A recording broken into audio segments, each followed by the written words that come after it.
So, the 10th of October was declared World Mental Health Day, and I hope you're taking care of your mental health because in 2024, everyone should be taking care of their mental health. I mean, you have cases of people dropping dead, you have cases of people committing suicide. So, in 2024, mental health is not something that we should be joking with or we should be, handling with kids' gloves. It's very serious. And there are little things you could do every day that would, you know, help maintain and keep your mental health in check in a positive way. So there are a few things that I have been doing over time to help maintain my mental health, to help make sure that I am okay mentally, and I'll be sharing those in this video. I'm making this video because of us women. We do so much. We do so much. We care for kids. We care for our spouses. We care for our community. And sometimes we forget to care for ourselves. And then these mental health issues start to develop. And before you know it, one fine morning, it just pops and you lose it. And you're wondering, how did this happen? No, it did not just happen. It's been piling up.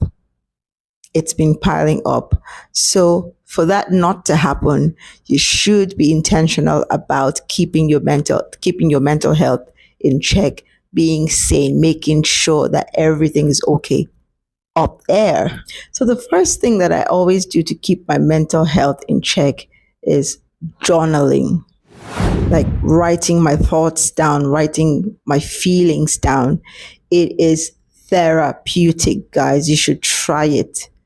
It doesn't have to make sense. Whatever it is that you're feeling inside, write it down. Whatever it is that's filling your mind, write it down. It's called journaling and it's very therapeutic and it helps clear the cobwebs in your head, especially if you're going through a situation or things are not just as rosy as you would want them to be, right? So journaling helps declutter your brain, and I do it all the time, and this is one of the things that helps keep my mental health in check. So you might want to try it too. Another thing that I always make sure I have intact in order for my mental health to be top tier is my hair. It might sound funny, but if my hair is messy or if my hair is tacky, I won't feel good and it affects my mental health. I'm sure some of you can relate to this. I'm sure I'm not the only one on earth who feels like this.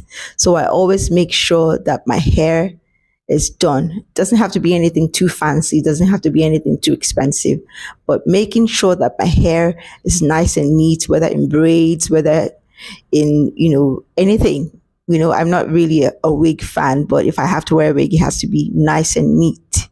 So making sure that my hair is nice and tidy helps my mental health a lot. So that's for me. It might not be for you, but I'm sharing the things that I am intentional about in order to keep my mental health in check. Another thing that I'm always intentional about when it comes to mental health is my smell, how I smell. If I smell bad, it affects my mental health. Yeah, I don't know. So I always make sure that I have fragrances that uplifts me mentally. So when I go out to get fragrances, whether it's Bath and Body Shop or any other fragrances around, once the smell resonates with my brain, I try to, get it. It doesn't have to be something expensive. It doesn't have to be something luxurious, but just something that smells good, that when I smell it, it uplifts me mentally. I go for it. So fragrances are very important for me personally when it has to do with my mental health. I have to smell good. So I use a combination of fragrances. I might pop them on in this video just to share, okay? So you might want to look at yourself and think, what are the things that makes me depressed? One of the things that makes me depressed, if I smell bad. So I always try my best to make sure that I have one or two fragrances that when I smell them, it uplifts me mentally. I don't know how to put it, but it just does. It just does. And the next thing that I do to help me make sure that my mental health stays positive It's dressing up. Dressing up, looking good. Hey, you don't have to be going anywhere. You could just be sitting at home. But taking time to dress up, put on that nice underwear, nice dress, and just stay at home, or maybe just take a walk to the mall or take a ride on the metro. There's something about dressing up that does wonders to your mental health. If you don't believe me, try it today. Get dressed, look your best, and just sit around or go for a walk. I'm telling you, you will feel amazing.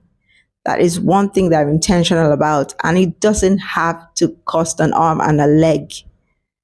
Okay, as long as the clothes are nice and clean and well put together, that's good.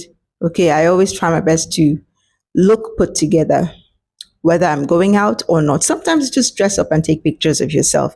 That's also great for your mental health. I'm telling you, these are things that you don't have to spend an arm and a leg for, or you don't have to pay a therapist for. These are the things I'm sharing with you. These are the little things that uplifts you mentally. It's worked for me. That's why I thought to share. Okay. So dressing up is one way of uplifting your mental health and making you feel positive mentally. Try it and let me know. Another thing that I do that that helps me with my mental health, that helps me stay positive mentally, is speaking life to others. I don't know about you, but there's something about, uplifting others. It's like you're giving back to yourself, right? So one of the things I try to do, I don't let a day go by without speaking life into someone. You can start with your kids, you can start with your spouse, but speaking positively to other people, it comes back to you, and it lights a spark in your mind. That because if you are capable of giving out positivity, definitely positivity will come back to you, right? The Bible says, give and it shall be given unto you. So measure. Speaking life to others, you don't have to be 100%. Some On the most days that I speak positively to people, I might be depressed or under or not it, but I make it a habit. I have made it a habit to uplift others. It doesn't. I don't have to be 100% to be able to uplift another person. I might be going through something. Last week, I had a terrible toothache. Nobody told me how painful, root canal could be. I was in pains, but there I was still speaking life to a couple of people. They had no idea what I was going through. They had no idea how the amount of pain that I was in. So, and eventually, I feel better. I'm here. So there's something about positivity. There's something about speaking life to others. It comes back to you. It's great for your mental health. Even if you're feeling down low, try to speak life to somebody and you see yourself coming out from that hollow, from that depression, from that state. It works wonders. So that's one of the things that helps me with my mental health, speaking life to others. You should try it.